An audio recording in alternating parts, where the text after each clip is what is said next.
tema que nos convoca en esta instancia es el accidente nuclear de Fukushima, un caso del que debemos aprender. Este trabajo fue realizado por Sebastián Cifuentes y por quien les habla, Joaquín Bustos, para el curso Riesgo de Tsunami de la Pontificia Universidad Católica de Chile. Como ustedes podrán recordar, el día 11 de marzo de 2011 se produjo en Japón, particularmente en la zona de Tohoku, un fuerte evento sísmico de magnitud 9 en la escala Richter, el que posteriormente desencadenó un tsunami en la costa del mismo país, produciendo enormes daños. Esta gran ola llegó a las facilidades de la planta nuclear Fukushima Daiichi, una de las tantas plantas de este tipo que posee Japón, quienes a pesar de su vasta experiencia en el área, no tenían previsto un evento de tales características.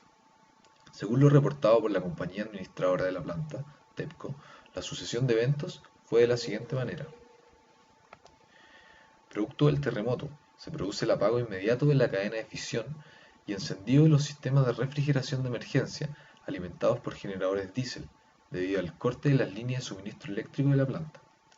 Posteriormente, con el arribo del tsunami de una altura de ola de 14 metros, dañaron los generadores diésel produciendo una situación de blackout, evitando el enfriamiento del combustible, el que irremediablemente alcanza altas temperaturas producto de la fisión nuclear. Esta situación produjo una elevación tal de la temperatura que sobrepasó el nivel de diseño de los reactores de cerca de 1300 grados Celsius, que junto con el agua derritieron las paredes de la estructura, liberando hidrógeno, el que como se sabe es altamente combustible, resultando entonces la explosión de las unidades y liberación del material radiactivo, cuyas consecuencias hasta hoy perduran.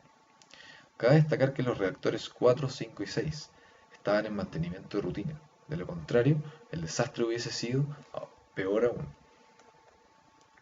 En cuanto a lo que generó este accidente, en primer lugar, el derretimiento del núcleo del reactor produjo la liberación de productos de fisión nuclear, tales como la radiación alfa, beta, gamma y neutrinos, los que pueden llegar a ser perjudiciales para los humanos, ya que los altos niveles de exposición a esta radiación han sido establecidos como precursores en la formación de tumores, la aparición de ciertos tipos de cáncer, además de la alteración del material genético.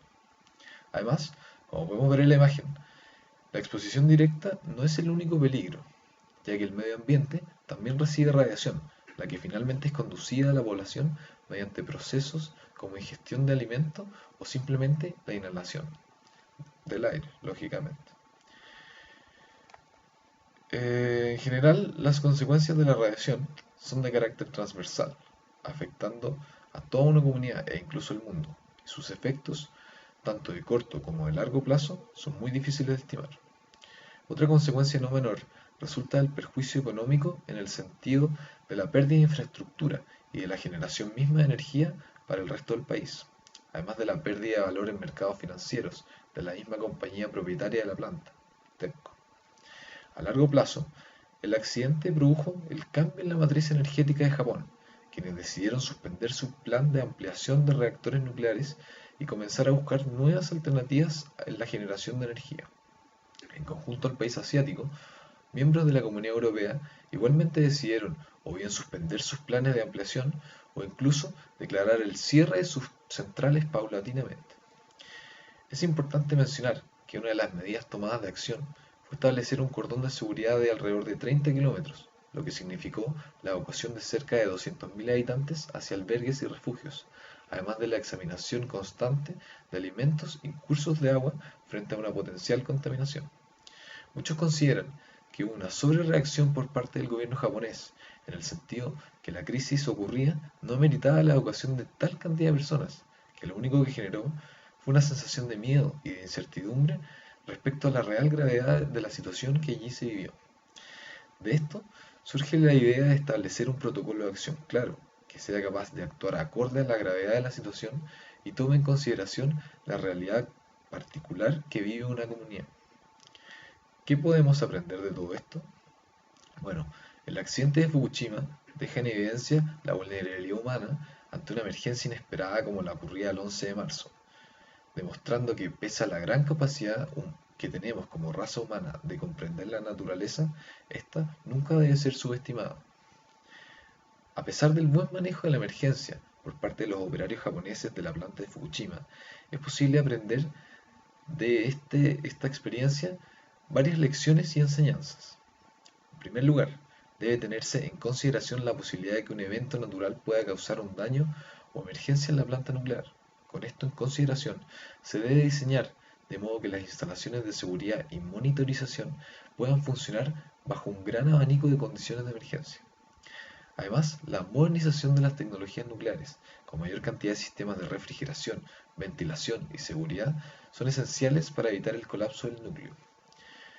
Por, por otro lado, crear un plan de acción para catástrofes, de modo que, llegado el minuto de actuar, cada operario y participante de la planta tenga claro su rol en la gestión de la emergencia. También, disponer de medidas protectoras urgentes, previamente determinadas para salvaguardar la población, sobre la base de la existencia en la central de condiciones que se hayan definido con anterioridad.